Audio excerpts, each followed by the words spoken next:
ఈ దినము దేవుని యొక్క వాక్య ధ్యానము నిమిత్తము మన బైబిల్ గ్రంథాలు తెరిచినట్లయితే యోహాను సువార్త 21వ అధ్యాయము, యోహాను సువార్త 1వ అధ్యాయము 15వ వచనం నుండి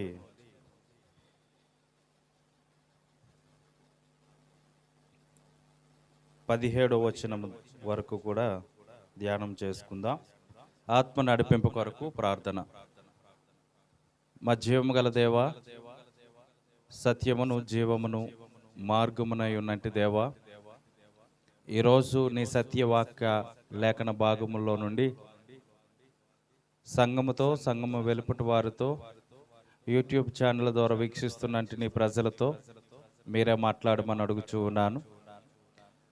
అటు రీతిగా మేము నిన్ను స్తుతించడానికి ఇచ్చిన అవకాశాన్ని బట్టి వందనాలు.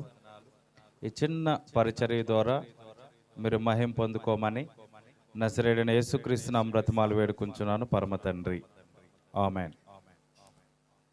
దేవాతి దేవుడు నిజరక్షకుడు నజరేయుడైన యేసుక్రీస్తు వారి నామములో మరొకసారి లవ్ అండ్ లైఫ్ మినిస్ట్రీస్ తరపు నుంచి యూట్యూబ్ ఛానల్ ద్వారా వీక్షిస్తున్నట్టు దేవుని బిడ్డలకు, అటు రీతిగా వాక్యము వినడానికి నా ముందున్నట్టు సంఘమునకు కూడా ప్రత్యేకమైన వందనాలు తెలియజేసుకుంటూ ఉన్నాను. యేసు ప్రభువారు ఈ భూలోకంలో ఉండేటప్పుడు ప్రత్యేక రీతిగా ఆయనే ఒక శిష్యుణ్ణి చాలా ప్రాముఖ్యతరంగా 3 సార్లు ఆయన ఒకే మాటను మాట్లాడడం మనకు జరుగుతూ ఉంది. ప్రభువుల వారే స్వయంగా ఆయన ఈ మాటను అడిగారంటే ఏదొక అర్థం లేకుండా ఉండదు. ఊరకనే ఆయన మాట్లాడరు. ఆయన నోటి నుండి వచ్చింది ఈ మాట అని అంటే దానికి ఎన్నో కారణాలు ఉంటాయి. కాబట్టి ఈరోజు ఈ మాటను మనము ధ్యానం చేసుకుందాం. 21వ అధ్యాయము 15వ వచనం, యోహాను సువార్త.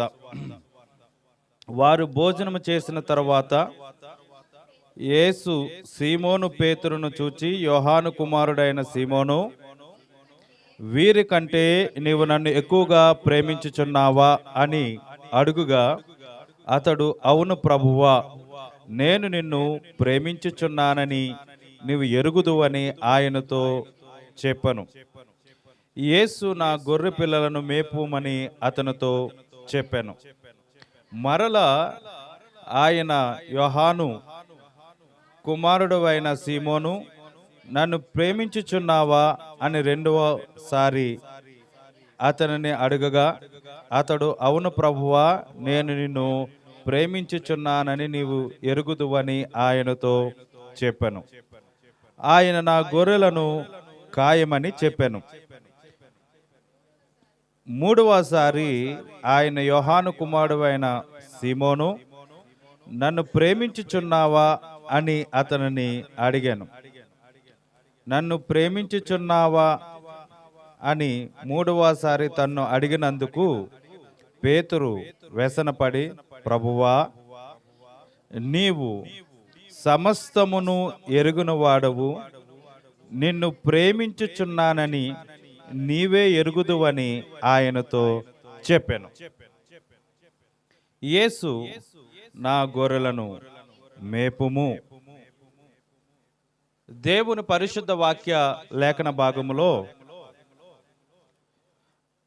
యేసుక్రీస్తు వారు శిష్యుడైన పేతురును ప్రత్యేక రీతిగా 3 మార్లు ఒకే పదాన్ని అడిగినట్లుగా మనం చూస్తూ ఉన్నాం. యేసుక్రీస్తు వారికి 12 మంది శిష్యులు, అందులో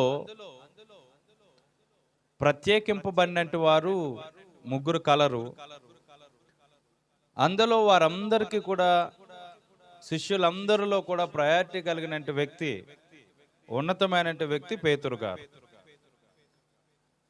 పేతురు ఒక దినాన్ని యేసు ప్రభు వారితో కూడా కలిసి భోజనం చేయడానికి సిద్ధపడుతూ ఉన్న సమయంలో పేతురు గారిని యేసు ప్రభు అడిగారు, పేతురు, నీవు నన్ను ప్రేమించుచున్నావా అని అడిగారు. అప్పుడు పేతురు, అయ్యా, నేను నిన్ను ప్రేమిస్తున్నాను అని చెప్పాడు. మరొక మారు, పేతురు, నన్ను ప్రేమిస్తున్నావా అని 2వసారి అడిగారు. అయ్యా నేను ప్రేమిస్తున్నానయ్యా అన్నాడు. మూడవసారి కూడా పేతురు నువ్వు నన్ను ప్రేమిస్తున్నావా అనే ఒకే మాటను 3 సార్లు అడిగాడు.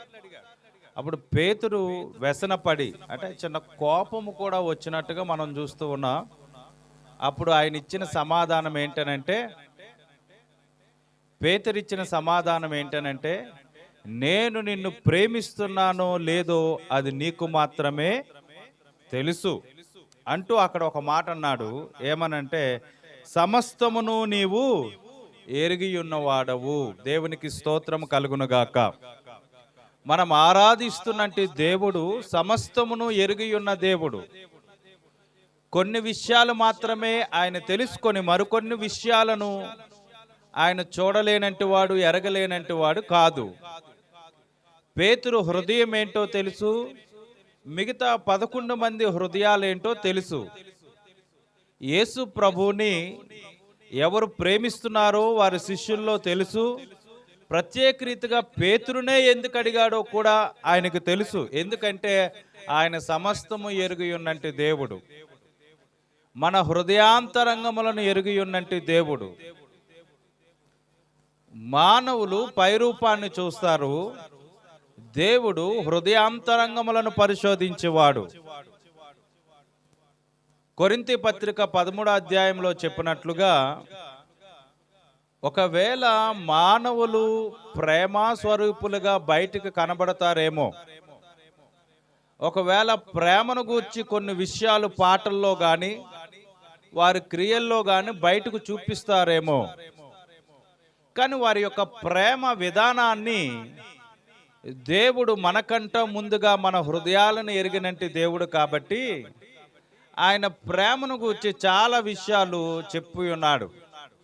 ఈ భూలోకములో పేతురు గారి విషయంలో కూడా యేసుక్రీస్తు వారు ఇదే మాటను ప్రస్తావిస్తూ, ఏకంగా దేవుని కుమారుడు యేసుక్రీస్తు వారు ఒకే మాటను 3 సార్లు పలుకుతూ ఉన్నాడు. పేతురు నన్ను ప్రేమిస్తున్నావా? అయ్యా, ఈ లోకములో ప్రేమ లేకుండా మనం జీవించలేం కదండి.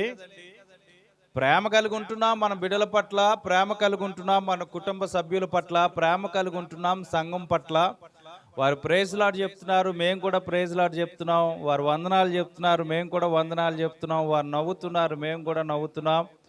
ఇది ప్రేమే కదా అనుకోవచ్చు.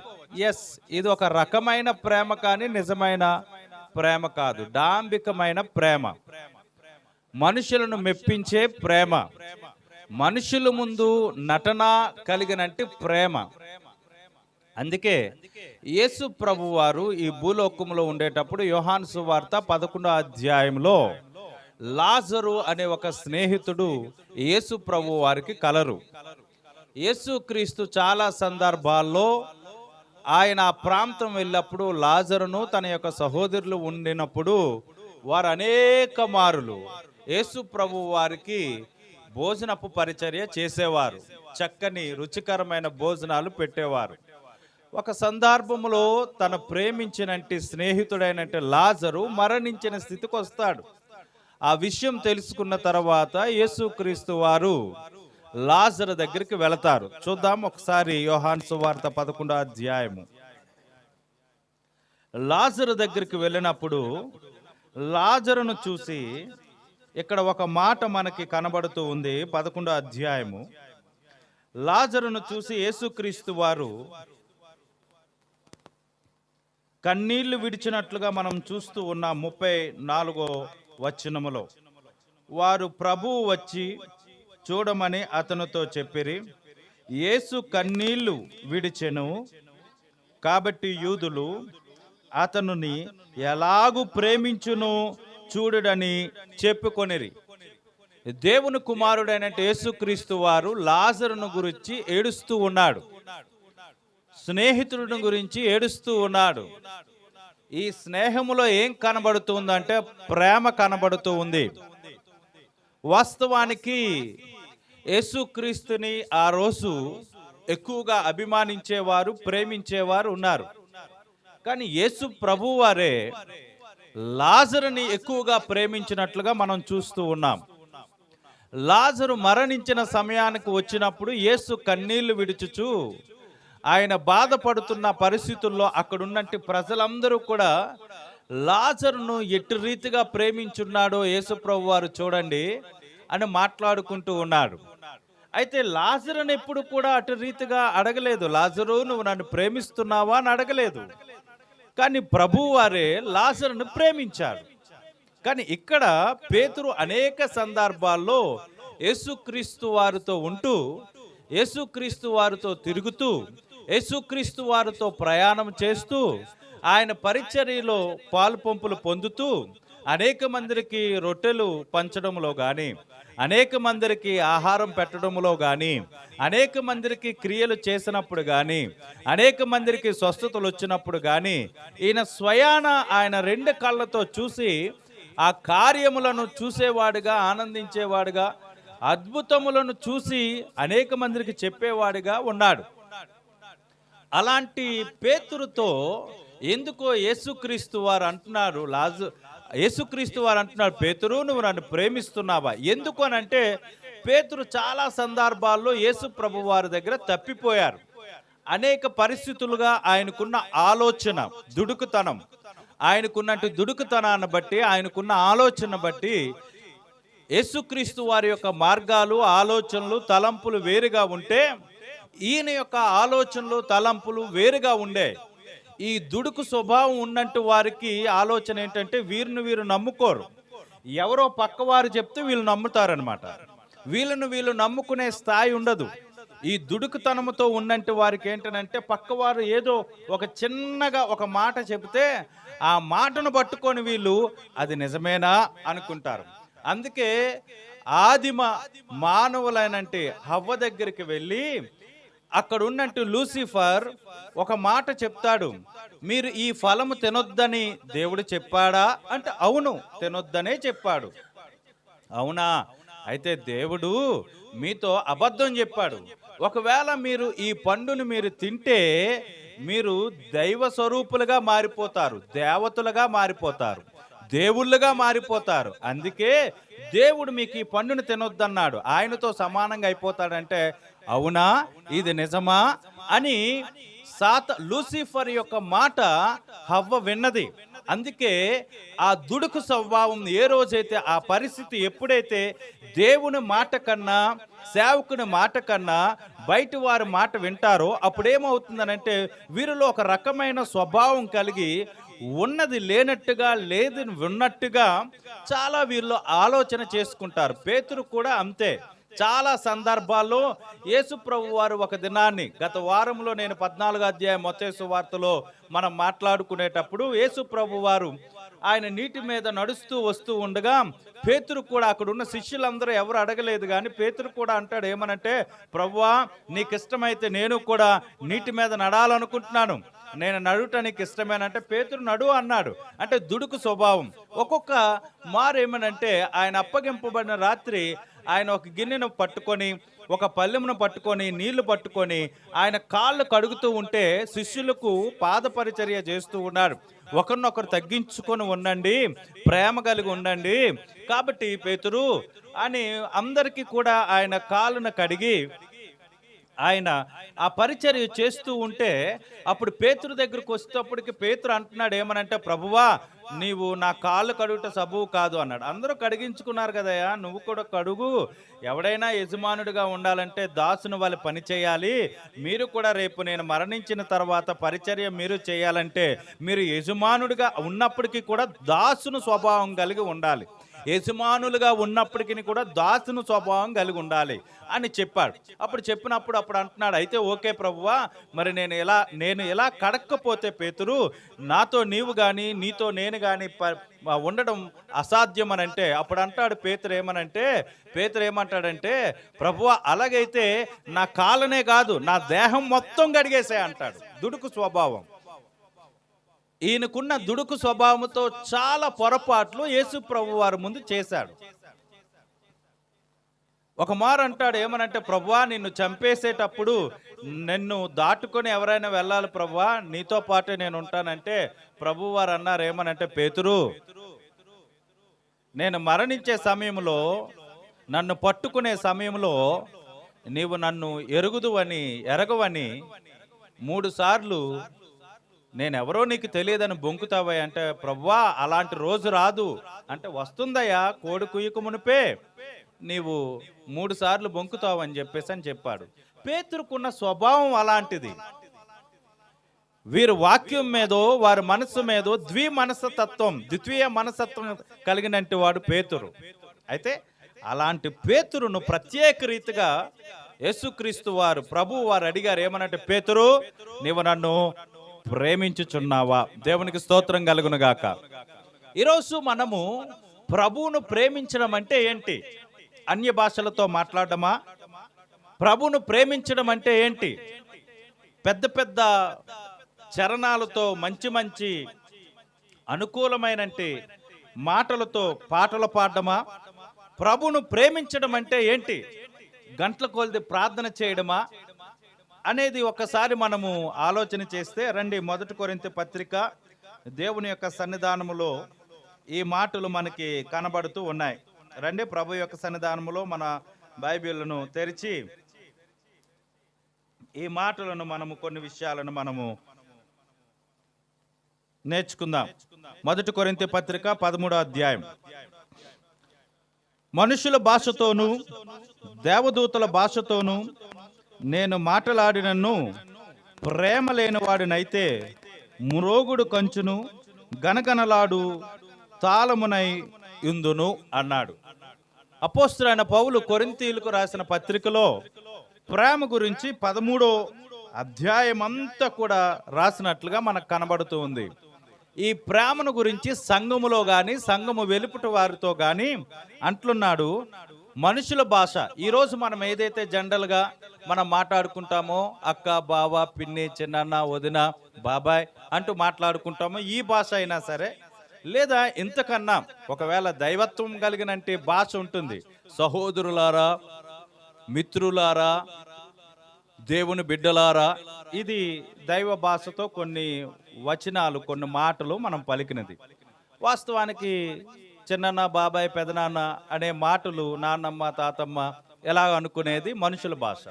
అయితే ఈ 2 భాషల్లో ఏ భాష వాడినా పర్వాలేదు, కానీ ప్రేమ లేని వాడినైతే ఏమంటున్నాడు ఇక్కడ? మ్రోగుడు కంచును గనగనలాడు తాళమున యుందును అని మాట్లాడుతూ ఇంకా ఏమంటున్నాడంటే, ప్రేమ ఎలా ఉండదు అని అంటే చూడండి 4వ వచనం. ప్రేమ దీర్ఘకాలము సహించును, దయ చూపించును, ప్రేమ మత్సరము పడదు, ప్రేమ డంబముగా ప్రవర్తింపదు, అది ఉప్పొంగదు అన్నాడు.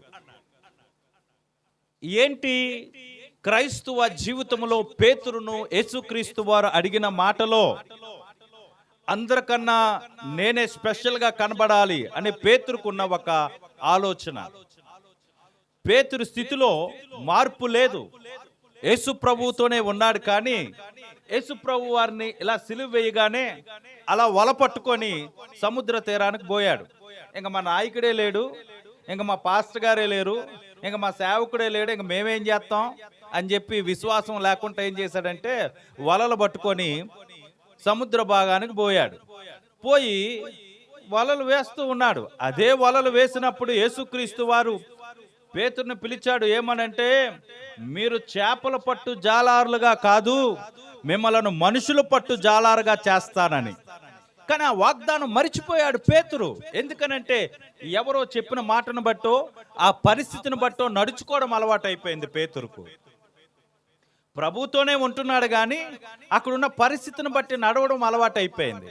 అయితే ఈరోజు కొరింథీ పత్రికలో రాయబడిన ప్రకారము ప్రేమను గురించి కొన్ని విషయాలు మాట్లాడాడు. ఏమనంటే, ప్రేమ దీర్ఘకాలము సహించును. సహించేది ప్రేమ, భరించేది ప్రేమ. ఈరోజు క్రైస్తవ కుటుంబాల్లో, క్రైస్తవ సంఘాల్లో, గ్రామాల్లో 4-5 సంఘాలు మారడానికి కారణం, కుటుంబాలు విడిపోవడానికి కారణం, బిడ్డలను ప్రేమించకపోవడానికి కారణం, తల్లిదండ్రులను బిడ్డలు విడిచిపెట్టడానికి కారణం, సమాజంలో సమస్యలకు కారణం ప్రేమ లేకపోవుట. శారీరక సంబంధమైన ప్రేమ కాదు, దైవత్వమైన ప్రేమ బైబిల్ గ్రంథంలో నేర్పిస్తుంది. ఏమని నేర్పిస్తుందనంటే, ప్రేమ దీర్ఘకాలము సహిస్తుంది. సహించేవాడు క్రైస్తవుడు, భరించేవాడు క్రైస్తవుడు. భరించే తత్వం లేనప్పుడు, సహించే తత్వం లేనప్పుడు క్రైస్తవుడు కాలేరడు. పేతురులో భరించే తత్వం కానీ, సహించే తత్వం కానీ యేసుప్రభు అడిగేసరికి ఆయనలో లేదు.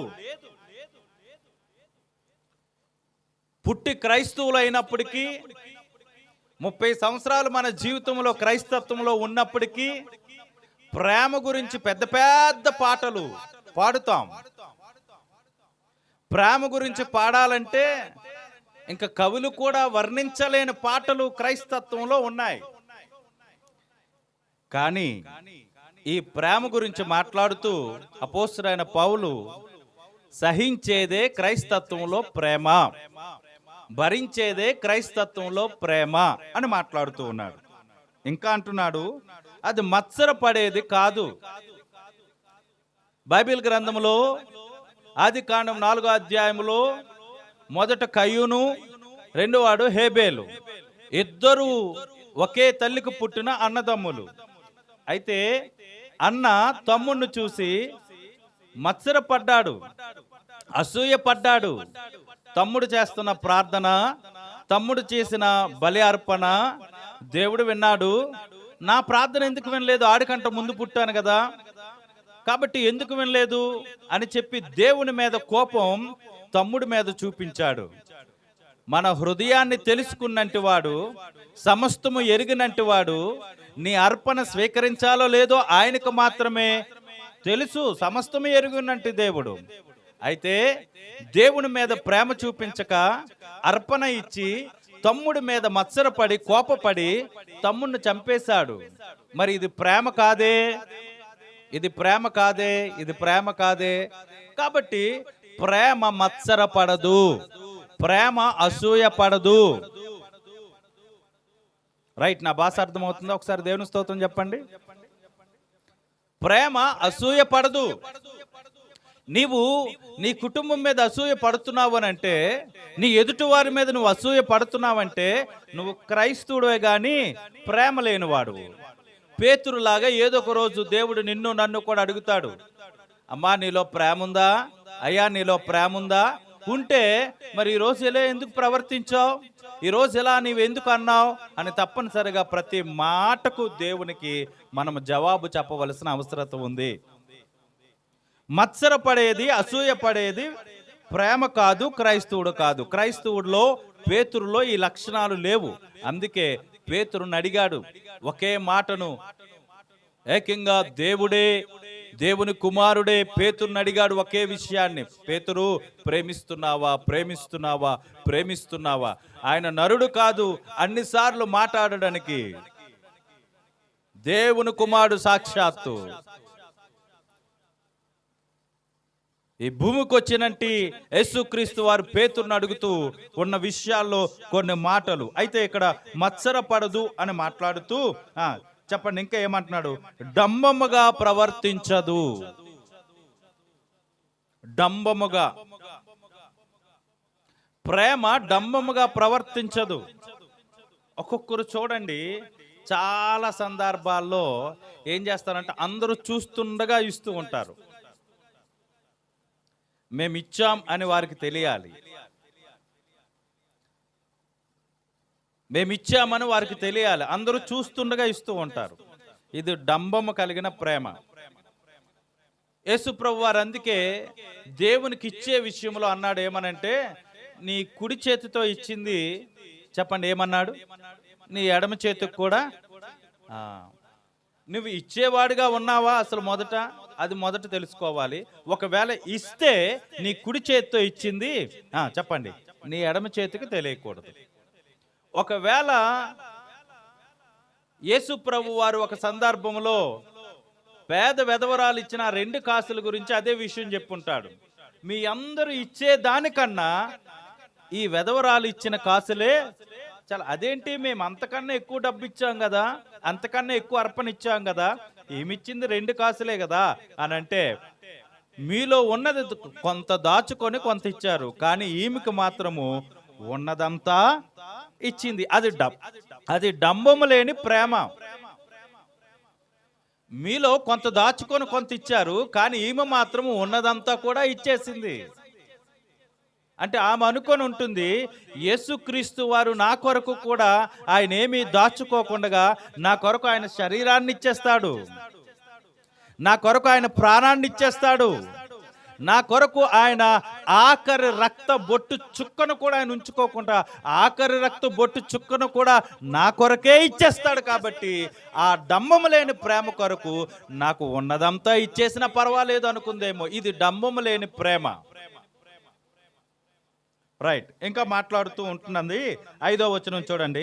అమర్యాదగా నడవదు, స్వప్రయోజనము విచారించుకొనదు, త్వరగా కోపపడదు, అపకారము మనసుతో ఉంచుకొనదు. మరలా 3 విషయాలు చెప్పాడు ప్రేమ గురించి. చెప్పండి ఏంటట? మర్యాద ఎప్పుడైతే మనకు వస్తుందో, చాలా మంది మర్యాద ఎలా ఉంటుందో తెలుసా అండి? చర్చికి వెళ్ళేటప్పుడు మాత్రం ఎంత చక్కగా నడుస్తారండి ఈ విశ్వాసులు. సినిమా ఇండస్ట్రీ నుండి, సినిమా జీవితంలో నుండి రాజా అని ఒక హీరో యేసు ప్రభుని నమ్ముకున్నాడు. ఆయన ఒకరోజు ఒక సాక్ష్యం చెప్తూ అంటున్నాడు, సినిమాల్లో నటించే వారి కన్నా క్రైస్తత్వంలో నటించేవారు పెరిగిపోయారు అన్నాడు. ఆ మాట నాకు అంత తొందరగా అర్థం కాలేదు. సినిమాల్లో డబ్బు కోసం నటిస్తారు, కానీ క్రైస్తవులు నటించే దగ్గర సినిమా వాళ్ళు కూడా పనికిరారు. వారి యొక్క నటక మారిపోతుంది, వారి యొక్క భాష మారిపోతుంది, వారు వెళ్ళే విధానం మారిపోతుంది. కానీ వారు మరలా వారి గృహానికి చేరుకున్న తర్వాత ఆ 1 గంట 2 గంటలో దేవుని మందిరంలో ఉన్నంత వరకు బాగానే ఉంటారు. మళ్ళా బయటకు వచ్చేసిన తర్వాత వాళ్ళ నడకలో, వారి చూపులో, వారి మాటలో ఎదటి వారి మీద అమర్యాదగా చూపులు, ఎదటి వారి మీద అమర్యాదగా మాట్లాడడం, ఇది క్రైస్తవుని యొక్క లక్షణము లేదా క్రైస్తవునికి ప్రేమ గుణము కాదు. ఒకవేళ పేతురుని అడిగినట్టు నిన్ను కూడా ఏదొక రోజు నీ పేరు పెట్టి, ఏలియా నువ్వు నన్ను ప్రేమిస్తున్నావు అంటే, యాస్ నేను ప్రేమిస్తున్నాను, కొండలు తిరుగుతున్నాను, వాగులు తిరుగుతున్నాను, వంకలు తిరుగుతున్నాను, కార్ల మీద తిరుగుతున్నాను, వర్షం వచ్చినప్పుడు తిరుగుతున్నాను, రాత్రిపూట తిరుగుతున్నాను, ఉదయం పూట తిరుగుతున్నాను, అబ్బో ఇటు తూర్పు వైపు, పడమటి వైపు, ఉత్తర వైపు, దక్షిణం వైపు, అబ్బా ఇతర రాష్ట్రాలు కూడా వెళ్ళి వాక్యం చెప్పేస్తున్నాను అని అంటే, అరే నీలో లేనిది ఒకటి ఉందిరా బాబు. తప్పనిసరిగా దేవుడు అడిగే స్థితి మనం తెచ్చుకుంటే మనం ఎలా కనబడతామంటే డాంబికుల వలె కనబడతాం. రైట్. ప్రేమ గురించి పాటలు పాడుతున్నట్టు చాలా మంది ఈరోజు మనము అమర్యాదగా ఎదుటి వారిని చూసిన, అమర్యాదగా ఎదుటి వారితో మాట్లాడిన వారిలో కూడా ఏమి లేనట్టంటే ప్రేమించే తత్వం లేదు. చెప్పండి, ఏమి లేదు? ఓరకనా ప్రభువా నేను నిన్ను ప్రేమిస్తున్నాను కదా ప్రభువా, ప్రభువా నేను నిన్ను ప్రేమిస్తున్నాను కదా ప్రభువా, క్రిస్టమస్ వచ్చింది ప్రభువా, భోజనాలు ఎట్టాను ప్రభువా, చికెన్ బిర్యానీ ఎట్టాను ప్రభువా. నువ్వు తినడానికి చేసుకుంటున్నావు, ఎదటోడు తినడానికి, నీ ప్రెస్టేజ్కి వచ్చిన నువ్వు చికెన్ బిర్యానీ ఎడుతున్నావు. ఆయన ప్రేమించేదే ఉంది ఇక్కడ, నీ గొప్పతనం చూపించుకుంటున్నావు. క్రిస్టమస్ పేరు చెప్పి కానుకేమో 1000 రూపాయలు, నీ చీర ఏమో 10,000 రూపాయలు. మళ్ళా దీనికి పెద్ద క్రిస్టమస్ అని పేరు. దేవుణ్ణి ప్రేమించడం అనంటే అమర్యాదగా మాట్లాడడం కాదు, త్వరగా కోపపడేది కాదు, స్వప్రయోజనాల కొరకు ఆశపడేది కాదు. దేవుని ప్రేమలో స్వప్రయోజనం ఉండదు. యేసయ్య అందరికీ ఉపకారి. దేవునికి స్తోత్రం. యేసయ్య అందరికీ ఉపకారి. మనము కొంతమందికి మాత్రమే ఉపకారం చేస్తాం, మరికొంతమందికి అపకారిగా ఉంటాం. మన లక్షణం ఏంటంటే మనతో మాట్లాడే వారికి ఉపకారులుగా ఉంటాం, మనతో మాట్లాడలేనంటి వారికి అపకారులుగా ఉంటాం. మనం మైకు పట్టుకుంటే ప్రేమ గురించి మామూలు పాటలు పాడం, ప్రేమ గురించి మామూలుగా వాక్యాలు చెప్పం. రైట్. ఇంకా చాలా విషయాలు ఉన్నాయి, కానీ సమయం అవుతుంది కాబట్టి చూద్దాం. ఇక్కడ కొన్ని విషయాలు. 8వ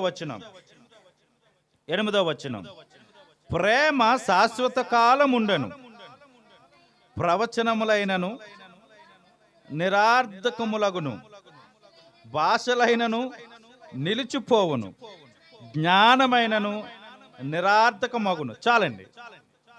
ఇక్కడ అంటున్నాడు అపోస్తలుడైన పౌలు కొరింథీ పత్రికకి ప్రేమ గురించి మాట్లాడితే, ప్రేమ శాశ్వత కాలము ఉండెను. దేవునికి స్తోత్రం. ప్రవచనాలు నిరార్థకం అయిపోతాయేమో, మాటలు నిరార్థకం అయిపోతాయేమో, భాషలు కొన్ని రోజులకి, జ్ఞానము కొన్ని రోజులకి ఆగిపోతుందేమో, కానీ ప్రేమ మాత్రము శాశ్వత కాలము ఉండెను అన్నాడు. దేవునికి స్తోత్రం కలుగును గాక. అందుకే శాశ్వతమైన ప్రేమతో నేను నిన్ను ప్రేమించుచున్నాను అన్నాడు ప్రభువు వారు మన పట్ల. తల్లి తన బిడ్డలను మరుచును, కానీ నేను మాత్రము నిన్ను మరువను. తల్లి తన బిడ్డలను మరుస్తుందేమో కానీ నేను మాత్రం నిన్ను మరువను. బిడ్డలు తల్లిదండ్రులు మరిచిపోతారేమో కానీ నేను మాత్రం నిన్ను మరువను. ఎందుకంటే నిన్ను నా అరచేతుల మీద చెక్కుకున్నాను, నిన్ను ముదిము వచ్చే వరకు నా చంకన పెట్టుకొని మోస్తాను. ఇది దేవుడిచ్చిన వాగ్దానం. ప్రేమ అంట శాశ్వత కాలం ఉంటుందంట. కొంత రోజుండి కొన్ని రోజులు మాయమైపోయేది కాదు. చందమామని చూడండి. చందమామని అమావాస్య రోజు కనబడతాడా చందమామ? కనబడదు. నేటి క్రైస్తవులు కూడా, వీళ్ళలో కూడా అంతే. వీళ్ళకి మనం బాగా నచ్చామనుకోండి, అటెళ్ళప్పుడు పేజీలాడయ్యారు అంటారు. ఒకవేళ నచ్చలేదనుకోండి వాళ్ళకి, ఇంక ప్రైజ్లాడు చెప్పరు, అసలు యేసు ప్రభువునే నమ్ముకోలేనట్టుంటారు. వీళ్ళు పాకిస్తాన్ చూస్తే ఎలాగుంటుందో అలా చూస్తూ ఉంటారు. ప్రేమ అంట శాశ్వత కాలం ఉంటుందంట. దేవుని స్తోత్రం చెప్పండి. ప్రేమ శాశ్వత కాలం ఉంటుందంట. క్రీస్తులో ఉన్న మనము ఏ ఫలాన్ని విత్తుతున్నాము?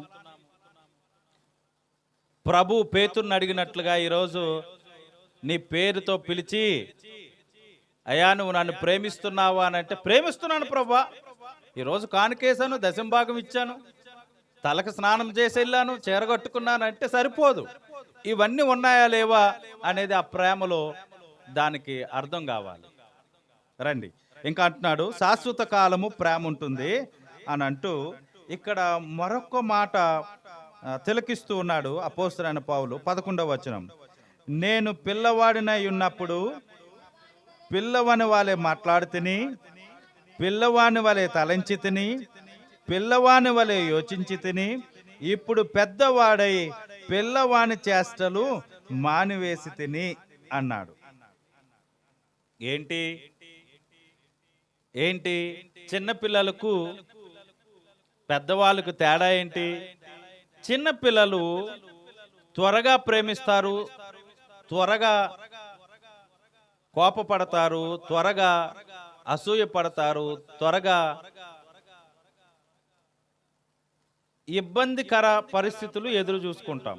ఒక ఇద్దరు పిల్లలు, చిన్నపిల్లల్ని, పక్కింటి పిల్లల్ని, ఎదురింటి పిల్లల్ని, వాళ్ళిద్దరూ ఆడుకున్నారనుకోండి, వాళ్ళు ఆడుకున్నంత వరకు బాగా ఆడుకుంటారు. ఆ తర్వాత దబ్బని బాధేసుకొని ఈడేమో అమ్మ పక్కింటోడు కొట్టాడని వీడు చెప్తాడు, ఎదురింటోడు కొట్టాడని వీడు చెప్తాడు. వీళ్ళ స్వభావం అది. అప్పటికే కలిసి ఉంటారు, అప్పటికే విడిపోతారు. వీళ్ళు చిన్నపిల్లలు అంటారు. కానీ అపోస్తలుడైన పౌలు అంటున్నాడు ఏమనంటే, నేను ఇప్పుడు పెద్దవాడిని అయితేని, పెద్దవాని వల్ల ఆలోచించి తిని. అంటే పెద్దవాని వల్ల ఆలోచించుతానంటే ఈయనకున్న దాటి ఒక్కటే, ఈయన ప్రేమలో నడుస్తూ ఉన్నాడు. ప్రేమామయుడైనటువంటి యేసు ప్రభు వారిని పరిచయం చేస్తూ ఉన్నాడు. ప్రేమ కలిగిన దేవుణ్ణి సువార్త ప్రకటిస్తూ ఉన్నాడు. అందుకే నేను పెద్దవాని వలె ప్రేమను పంచేవాడిగా నేనున్నాను అని మాట్లాడుతూ చూడండి. ఇప్పుడు 12వ వచనం, ఇప్పుడు అద్దములో చూచినట్టు సూచనగా చూచుచున్నాము, అప్పుడు ముఖాముఖిగా చూతుము, ఇప్పుడు కొంత మట్టుకే ఎరిగి ఉన్నాను, అప్పుడు నేను పూర్తిగా ఎరగబడిన ప్రకారము పూర్తిగా ఎరుగుదును. 13వ వచనం, కాగా విశ్వాసము, నిరీక్షణ, ప్రేమ ఈ మూడును నిలుచును, వీటిలో శ్రేష్టమైనది ప్రేమయే. దేవునికి స్తోత్రం కలుగును గాక. 3 విషయాలు చెప్పాడు. క్రైస్తవ విశ్వాస ఆత్మీయ జీవితంలో ఈ 3 చాలా అవసరం. ఏంటి అనంటే విశ్వాసము, నిరీక్షణ, ప్రేమ. ముందు అన్యుడిగా ఉన్నంటి వాడు విశ్వాసగా మారుతాం, విశ్వాసములో ఎదుగుతాం. రెండోది, విశ్వాస జీవితంలోకి వచ్చిన తర్వాత కష్టకాలము, నష్టకాలము, సుఖ దుఃఖ వ్యాధులు ఉండేటప్పుడు నిరీక్షణ కలిగి నా ప్రభువుతో నేను కూడా ఏదో ఒక రోజు ఎత్తబడతాను, ఆయనతో పాటు కలిసి ఉంటాను అని అనుకుంటాం. ఆ తర్వాత ఈ 2 పదాలలో నుండి ప్రేమను కూడా మనకున్న దాంట్లో లేదా మనకు జరిగే దాంట్లో మనం ప్రేమగా నడుచుకోవడం కూడా అవసరం. ఈ 3 కూడా ఒక క్రైస్తవ జీవితంలో చాలా అవసరం. కానీ దీనిలో శ్రేష్టమైనదిగా పోల్చింది ఏంటో తెలుసా? ప్రేమ అన్నాడు. విశ్వాసము, నిరీక్షణ కన్నా శ్రేష్టమైనది ఏంటంటే ప్రేమ అన్నాడు.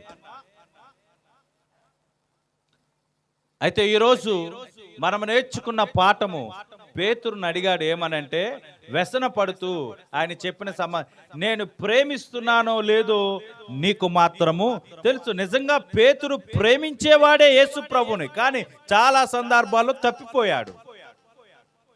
కానీ ఈ చివరి మాట 21వ అధ్యాయంలో చెప్పిన మాటలో అయితే మాత్రము ఆయన చెప్పిన మాట ఏంటంటే, నేను నిన్ను ప్రేమిస్తున్నాను కాబట్టి ఇంకా నేను ఏమి చెప్పను ప్రభువా, నేను ఎలా ప్రేమిస్తున్నానో నీకు తెలుసు అని ఒక్క మాట ఆయన వడంబడిక చేసి యేసు ప్రభు వారి కొరకు పేతురు గారు తన ప్రాణాన్ని సువార్త నిమిత్తము ప్రాణత్యాగము చేసినంటి వ్యక్తిగా, అటువంటి ప్రేమపూర్ణుడుగా, ప్రేమ కలిగినంటి శిష్యుడుగా, ప్రేమను చూపించే దైవజనుడుగా పేతురు గారు మారిపోయారు. దేవునికి స్తోత్రం కలుగునుగాక.